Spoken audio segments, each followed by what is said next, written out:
Program Love Your Child hadir untuk memberikan tips kepada para orang tua dalam mendidik dan membesarkan anak-anak. Untuk mengetahui lebih lanjut, jangan lupa subscribe YouTube channel Love Your Child dan nyalakan lonceng notifikasinya. Memang kita juga perlu untuk menganggap punya pandangan atau mindset pola pikir bahwa sekolah itu adalah keluarga kedua anak kita. Jadi kita bisa memberitahu hal ini juga kepada anak kita ya. Jadi sebagai orang tua juga perlu memperkenalkan diri pada guru-guru yang akan mengajar anak kita. Bahwa ternyata mempersiapkan anak masuk sekolah baru bukan hanya soal anaknya saja ya. Betul. Tapi ada soal orang tuanya dan juga guru. Berarti ada 3 pihak yang terlibat di dalam sini. Nah, ini kita disuruh harus siapkan tempat makan dan botol minum. Yuk kita pilih yuk, kamu mau yang mana gitu. Ya kan?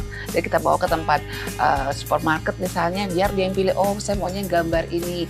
Tapi kalau misalnya kita yang pilih, ya elah mama makin beliin, semangat mama lagi. kenapa beliin warna ungu sih, aku nggak suka. Tuh kan, ininya udah nggak suka. Ini baru, belum kenal. Gimana nggak nangis tuh anak?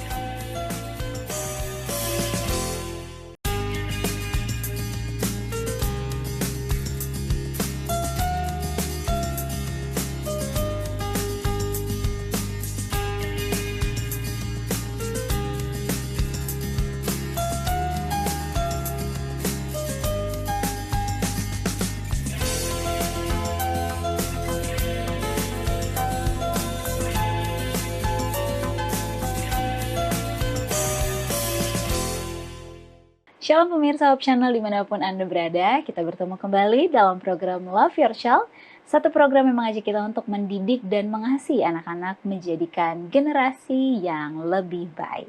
Kali ini kita akan membahas satu topik, yaitu mempersiapkan anak untuk memasuki sekolah baru. Di musim tahun ajaran yang baru, tentunya banyak sekali nih pergantian atau kenaikan kelas. Mungkin dari sekolah lama ke sekolah yang baru, atau mungkin dari TK ke SD, SD, SMP, SMP ke SMA. Pasti banyak sekali bagaimana kita sebagai orang tua perlu mempersiapkan anak-anak kita memasuki sekolah yang baru dengan lingkungan yang baru. Apa saja yang perlu kita persiapkan? Kita akan membahasnya bersama dengan narasumber yang telah hadir, yaitu Ibu Helena Valentina.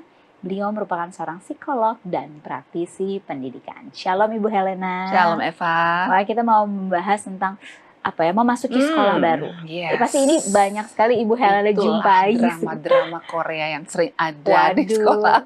Pasti setiap tahun ajaran pasti ada aja ya Bu Helena ya. Betul sekali, karena memang kan ada anak yang baru mau masuk pertama kali dalam hidupnya berada di lingkungan sekolah. Betul. Gitu kan. Ada juga yang mungkin pindahan gitu kan, dan juga ada juga yang kenaikan kelas tapi mungkin dari sekolah yang lama juga. Benar. Gitu. Maksudnya sekolah yang lama lalu pindah ke tempat yang baru, seperti itu. Dan ini pasti banyak sekali ya. Betul sekali. Dan memang biasanya orang tua akan sangat akan sangat membutuhkan bantuan dari guru untuk bisa membuat anaknya enjoy, untuk bisa mengikuti adaptasi khususnya dalam 3 bulan pertama. Wah, 3 bulan pertama berarti bukan waktu yang sebentar sekali. Benar, betul sekali. Untuk anak-anak yang memang sudah dipersiapkan biasanya akan lebih mudah. Tapi kalau anak yang nggak dipersiapkan, waduh, pernah kejadian 1 semester loh. 1 semester? 1 semester itu masih aja drama nggak habis-habis ya. Saya bilang ini drama kok serinya aku nggak habis-habis sih.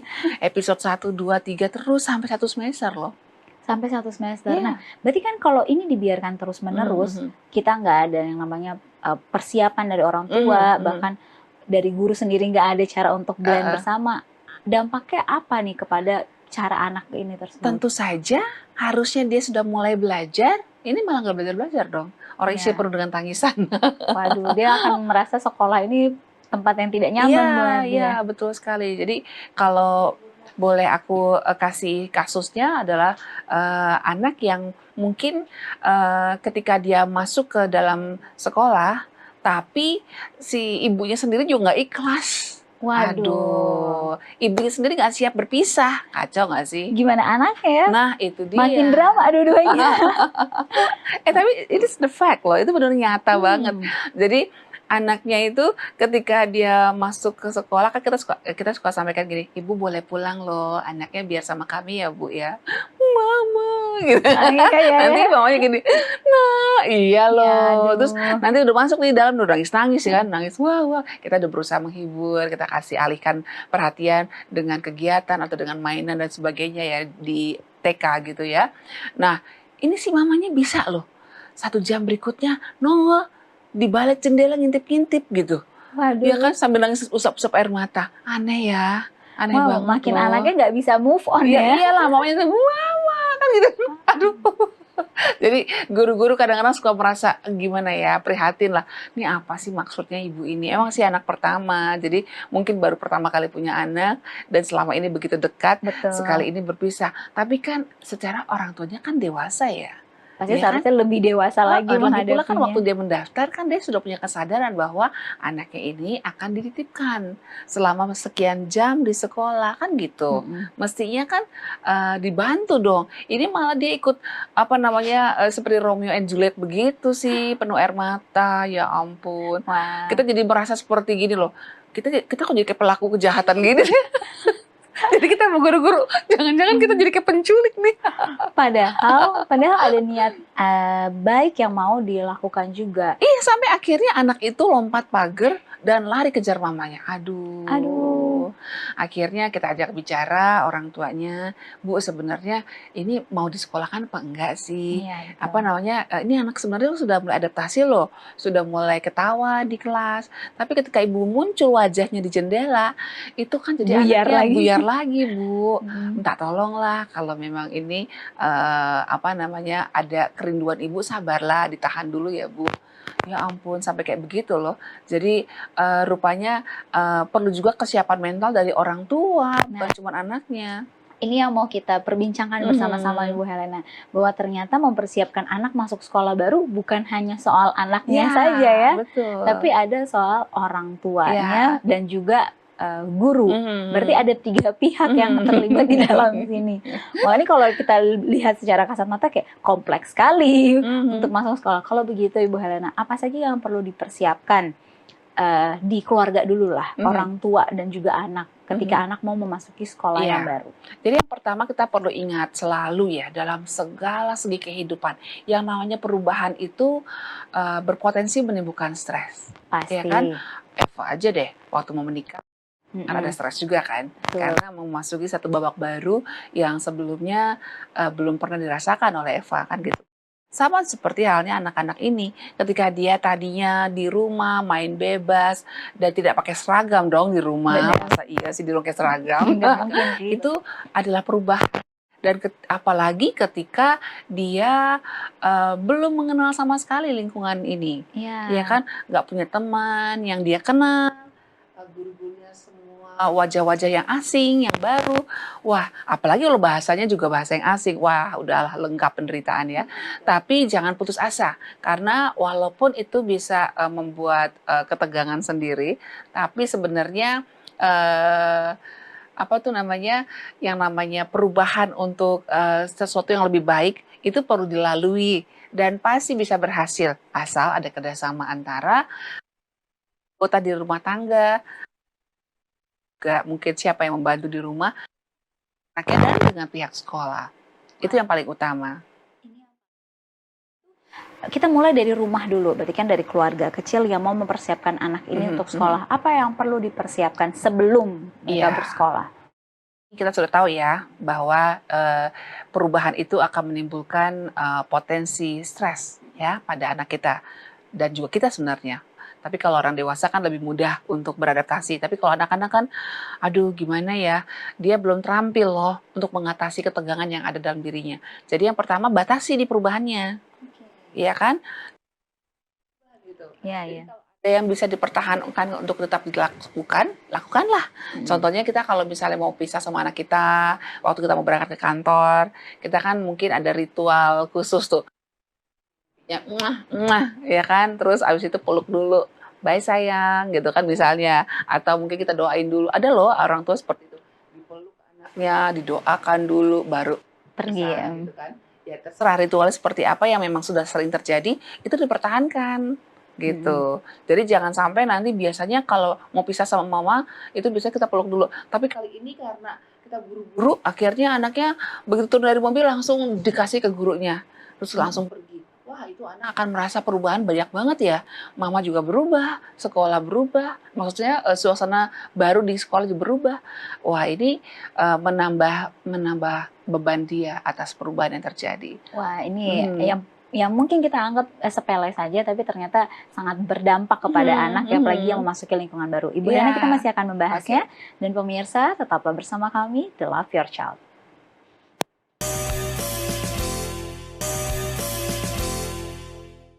Kembali lagi di Love Your Child dan kita masih membahas mempersiapkan anak untuk masuk sekolah baru.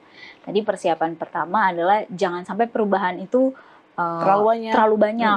yang sudah jadi ritual, Kebiasaan. kebiasaan dipertahankan lah gitu. Ya, seperti tadi, kalau biasanya orang tua ada pamitan atau ada satu ritual sebelum berangkat, Mhm. tiba-tiba nggak ada, anak makin menjadi Iya ketakutan. ya, saat kita mengantar anak ke sekolah, nah itu kan apa namanya, itu detik-detik akan berpisah dengan mamanya. Nah itu kan sesuatu yang perlu, apa ya, usaha khusus dari anaknya. Mm-mm. Kita bisa berikan dia semangat gitu dengan ritual yang tidak berubah gitu. Oke. Mhm. Berikutnya apa lagi Ibu Helena? Ya mungkin sebelum, nah ini sekarang sebelum ya. Jadi Ya. sebelum, kita masuk ke sekolah tersebut, misalnya nih masuk ke tanggal 11 Juli nih Mm-mm. biasanya ya kan, untuk tahun ajaran baru. Nah, seminggu, 2 minggu, atau sebulan sebelumnya boleh sering-sering apa, ke ke toko buku, Hmm, mungkin memberikan untuk anak-anak yang kecil ya, anak-anak ya. yang masih belum sekolah nih, kasih lihat tentang, "Oh ini loh kehidupan di sekolah." Kan di toko buku suka ada tuh buku-buku cerita ya kan, "Ini loh kehidupan di sekolah seperti ini loh, nanti ada guru, ih lucu ya, seneng banget ya di kelas sih ketemu temen ya Nak ya." Nah jadi Hmm. sudah ada, satu promosi lah pada anak kita tentang bagaimana nanti, kehidupan dia pada saat dia menjadi anak sekolah gitu, menjadi anak di TK seperti itu. "Nih entar di sekolah ada ayunan loh," gitu ya. Nah yang berikutnya juga, kita bisa ajak anak-anak anak kita untuk tur ke sekolah itu Ke sekolah yang akan dia masuki. sebelum, ya kan, Oke. sebelum kan. Bahkan anak saya yang pertama tuh untuk masuk ke sekolah, yang SMA dulu ya, karena berbeda banget kan yang dulu di swasta, terus dia pengen banget ke sekolah negeri dan favorit, pasti disiplinnya mungkin ada perbedaan gitu ya. Mm-mm. Ya saya udah perkenalkan jauh sebelumnya, udah saya ajak, bahkan ketemu dengan kepala sekolah loh. Jadi Wow. sebelum anak saya diterima pun, saya udah kenalin dengan kepala sekolahnya. Padahal belum tentu diterima ya, tapi saya udah kenalkan, "Ini loh gurunya, ini loh kepala sekolahnya, ini ruangannya, Pak boleh saya lihat ya Pak ya?" "Boleh." Gitu. Jadi, paling tidak dia sudah melihat eee, bayangan tentang apa yang akan dia alami, dia persiapkan hatinya gitu. Jadi dikasih kepada anak nih gambaran terlebih Mhm, dahulu ya. Jadi anak nggak iya, langsung serta-merta kaget hari iya, pertama sekolah baru, iya, wah semuanya serba baru. iya, betul. Bahkan mungkin sebelum kita pindah misalnya, anak kita belum pindah ke sekolah yang baru, eee, pada saat mendaftar mungkin kita bisa ajak anak kita, mungkin mengunjungi calon teman-temannya. Oke. Ya kan? Mungkin dia sekarang di kelas 4, nanti dia masuk di kelas 5 kan. Oke, ketemulah sama teman-teman kelas 4 yang nantinya akan di kelas 5 Mm-mm. gitu. Jadi kita bisa minta izin sama kepala sekolah, "Boleh nggak Bu, anak saya, berkenalan dengan satu 2 saja dari anak yang nanti akan jadi teman sekelasnya atau classmate-nya," gitu Mm-mm. kan. Nah, saya rasa kepala sekolah tidak akan keberatan Wah gitu, betul. ya kan. Nah, setelah ketemu paling tidak dia sudah punya jangkar nih, "Oh yang ini dan yang ini saya sudah kenal." Jadi pada saat dia masuk nanti di sekolah yang baru, pada saat, hari pertama sekolah dan minggu-minggu pertama yang menegangkan itu, paling tidak dia sudah punya koneksi dengan teman yang baru. Jadi, tidak terlalu baru lah. Jadi walaupun kelasnya baru, teman-temannya baru, paling nggak ada beberapa yang sudah dia kenal Mm-mm. dan sudah punya hubungan yang, baiklah sebelum masuk. Itu cukup mengurangi, ketakutan dia dan mengurangi stres dia pada saat menghadapi perubahan ini. Wah, ini Mhm. perlu orang tua perhatikan sebelum anak memasuki sekolah yang baru ya. Iya, jadi perlu perencanaan lah. Perlu perencanaan. Nah, Iya. berikutnya apa lagi Bu Helena? Selain itu juga memang kita juga perlu untuk, menganggap, punya pandangan atau mindset, pola pikir bahwa sekolah itu adalah keluarga kedua. anak kita. Jadi kita bisa memberitahu hal ini juga kepada anak kita ya. Jadi sebagai orang tua juga perlu memperkenalkan diri pada guru-guru yang akan mengajar anak kita, ya kan? Minta tolonglah kepada guru tersebut bahwa, Bu, bolehkah saya mendapatkan informasi tentang anak saya ya nanti kalau sudah masuk begitu, Bu? Oh iya, ada kok buku agenda. Oh begitu ya. Jadi adalah komunikasi dengan calon guru tersebut sehingga kita sebagai orang tua juga merasa nyaman. Nah kalau kita nyaman, anak-anak juga akan nyaman. Pasti, gitu. karena dia merasa, oh orang tua saya ini deket nih sama guru. Ya, jadi sudah dikenalkan, nah ini loh guru kamu nanti, gitu kan. Misalnya panggilnya ma'am, miss, atau bu, atau apa ya gitu ya.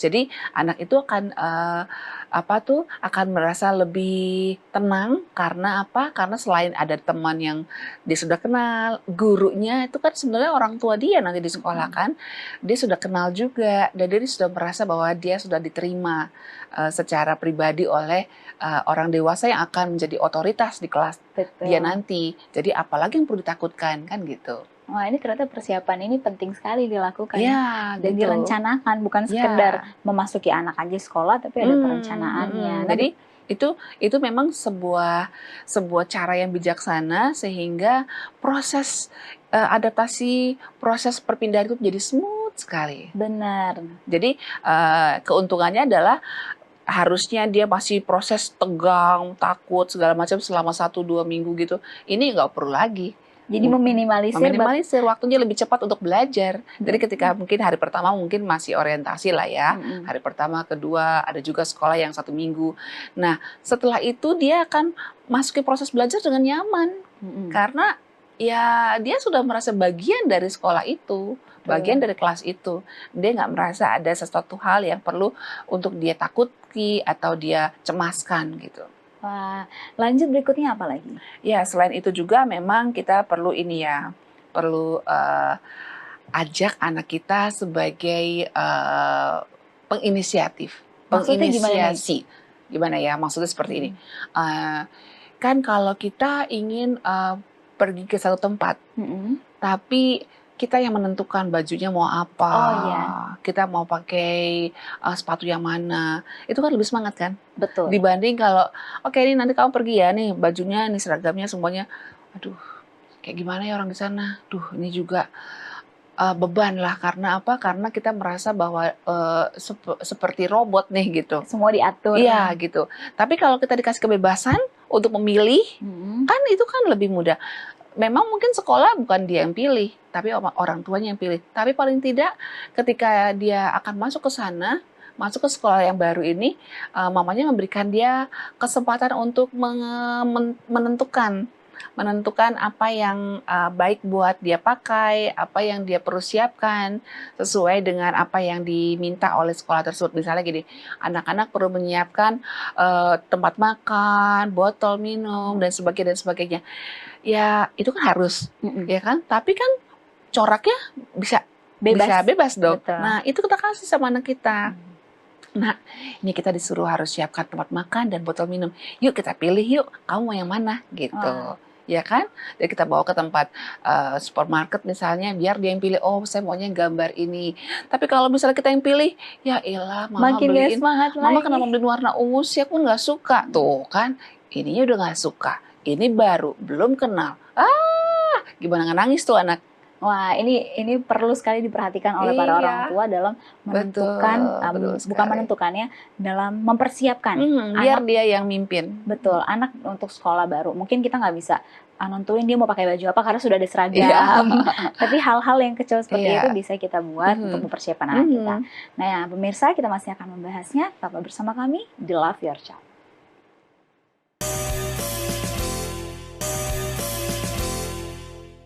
Kembali lagi di Love Your Child dan kita masih membahas mempersiapkan anak untuk masuk sekolah baru. Nah, berikutnya apalagi persiapannya? Tadi kan persiapan terakhir tuh kita udah bahas hal-hal sepele, hal-hal kecil lah ya. Betul. Itu patut Kecil banget. tapi berpengaruh besar. Iya, itu biarkan anak yang memilih sendiri supaya mereka lebih bersemangat Iya, sekolah. jadi dia yang mimpin, jadi biar dia yang semangat, "Ma, ayo sekolah, Ma." Wih, Wah, keren betul. kan? Karena apa? Dia merasa bahwa tasnya dia yang pilih, ya kan? Gambarnya gambar apa nih? Gambar Barbie kah atau apa gitu ya. Terus botol minumnya dia yang pilih. Jadi kan coba aja Eva kalau dapat baju baru pengen cepet pakai kan. Betul. Pengen kasih lihat orang-orang dong, nih aku baju baru loh gitu kan. Pengen aja pakai kayak oh ini bagus nih gitu kan. Ya kan? Nah, jadi dia semangat walaupun mungkin sebenarnya ada kecemasan-kecemasan, ketakutan-ketakutan dia, tapi karena dia punya banyak barang-barang yang dia putuskan sendiri, dia pilih sendiri dan dia siapkan sendiri bersama mamanya, itu akan membuat dia lebih semangat, termotivasi untuk pergi ke sekolah yang baru gitu. Terus yang berikutnya memang kita perlu juga kalau sudah masuk nih, listen, ya mendengarkan apa yang diucapkan dan yang tidak diucapkan oleh anak kita. Apa nih maksudnya gimana yang tidak diucapkan, mendengarkannya gimana? Mendengerinnya ya, Iya. orang ada suaranya ya. Tapi paling tidak kan kita bisa melihat apakah dia kelihatan pulang semangat atau pulang dari sekolah dengan menunduk kepalanya gitu. Kalau dia pulang, mami tadi aku kenalan loh sama teman aku, dia orangnya baik deh Ma, orang gini-gini. Wah ya berarti it's okay, fine, there is no problem gitu kan, nggak ada masalah yang membuat kita perlu turun tangan untuk memberikan ya masukan buat dia gitu. Tapi kalau dia pulang kok murung ya, nah ada apa di sekolah? Nggak ada apa-apa, tapi murung, ya kan? Terus besoknya kayaknya udah mulai ogah-ogahan, padahal kemarin berangkatnya udah semangat nih. Ada apa nih? Nah itu kita perlu gali, jangan didiamin. Karena kalau kita anggap gak ada, nah itu makin tambah seperti bola es gitu. Makin lama makin menggumpal, wah ngerti-ngerti masalahnya udah besar. Artinya dia sudah mulai males belajar, tidak fokus. Lalu mungkin dia juga sudah mulai nakal nanti karena mungkin saking dia stresnya dia akhirnya jadi ngelawan lah gitu kan. Karena masalahnya tidak cepat diselesaikan. Berikutnya apa Ibu Helena? Dan yang terakhir memang sebaiknya orang tua itu ya terlibatlah di sekolah. Nah, terlibat ya kan? gimana maksudnya? Di sekolah tuh biasanya sangat membutuhkan volunteer ya. Artinya sukarelawan dari para orang tua untuk bisa memberikan bantuan. Contohnya pada saat field trip biasanya sekolah tuh butuh tuh guru orang tua yang mau ikut mendampingi gitu, ya kan? Atau kalau di sekolah yang saya pimpin tuh kita suka ada acara namanya Pajamas Day di mana semuanya pakai baju piyama. Tujuannya sebenarnya untuk ganti suasana sih, dan selain ganti suasana juga di saat itu kita akan banyak belajar dari guru tamu, ya kan? Tujuannya untuk melatih anak-anak suka membaca. Nah, biasanya guru tamu ini adalah orang tua. Oh gitu. Ya, ini orang tua bisa cerita tentang perjalanan dia ke negara mana yang dia pernah kunjungi, misalnya gitu kan. Nah, pada saat orang tua menjadi volunteer, menjadi sukarelawan di sekolah, maka otomatis dia bisa ngeliat dong, kayak gimana sih anakku di sekolah ini, dia kira-kira disukai temannya apa enggak sih? Atau kita lihat teman dia agak jadi bosi nih di antara teman-temannya, kan kelihatan. Kan kalau dalam proses belajar biasa kita nggak bisa masuk-masuk kan. Tapi kalau jadi volunteer mau nggak mau kita bisa lihat kan. Oh gini toh kelasnya. Oh teman-temannya ramah ya. Ada juga ternyata anak yang suka ganggu di sana tuh gitu kan. Nah kita juga bisa mengerti bagaimana para guru mendidik mereka di sekolah. Jadi kita lebih menghargai mereka dan juga bisa komunikasi. Dan biasanya kalau guru-guru itu biasanya lebih punya hubungan yang komunikatif dengan orang tua yang suka menjadi volunteer, ya kan?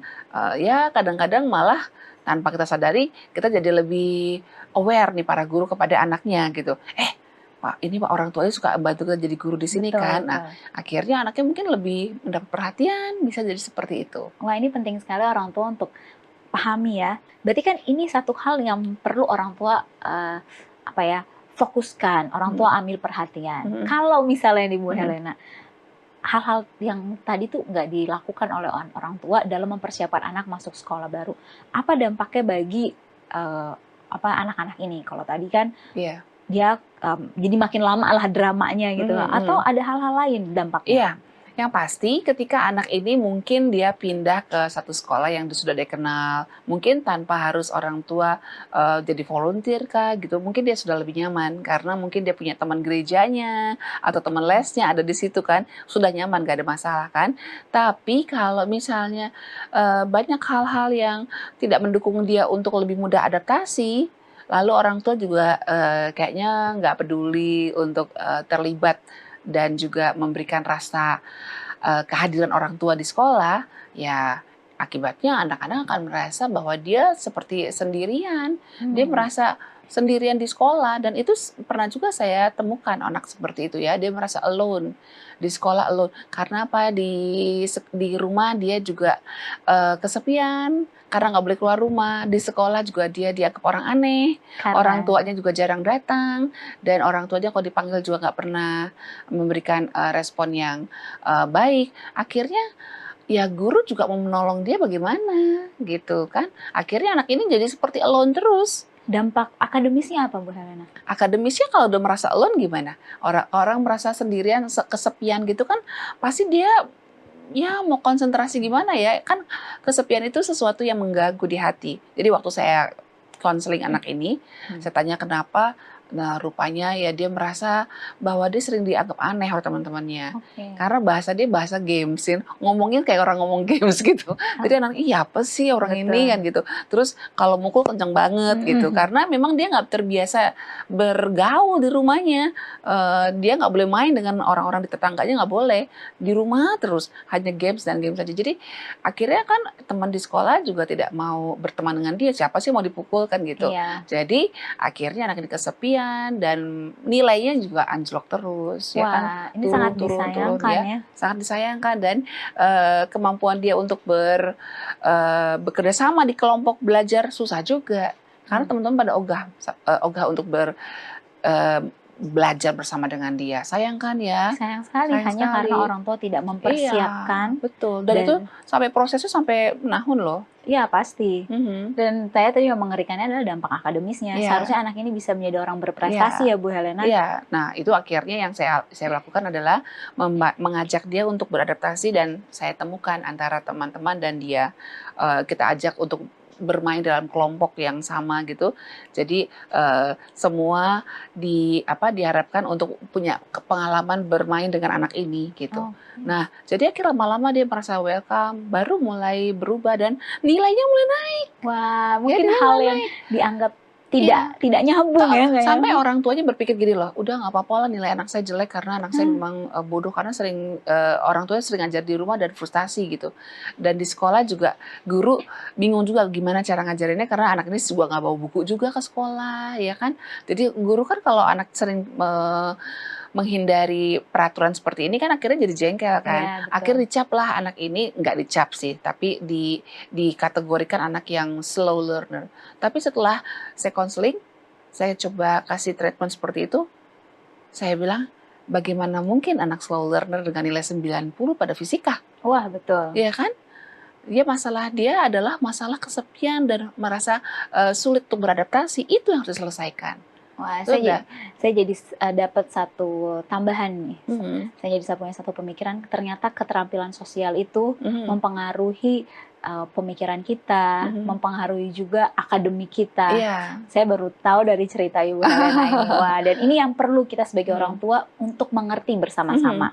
Jangan sampai kita niatnya sepertinya ingin menjaga anak kita dengan baik, tapi ternyata kita tidak persiapkan khususnya untuk masuk sekolah yang baru. Jadi walaupun anak kita cerdas banget, tapi kalau keterampilan sosialnya tidak disiapkan, tidak dipersiapkan untuk adaptasi, untuk bisa mengenal teman dan juga menghargai teman pada saat proses transisi itu ya, pada saat mau masuk ke sekolah yang baru, ya nanti akhirnya nggak keluar tuh pinternya. Betul sekali. Iya, tersimpan dalam-dalam deh.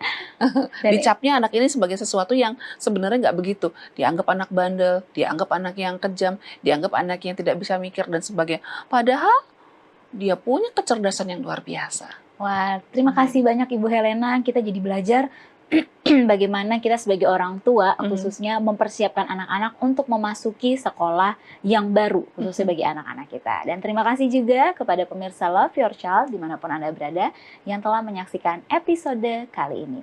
Sampai bertemu di episode berikutnya. Tetap cintai anak Anda untuk jadikan generasi yang lebih baik. Shalom, Tuhan memberkati.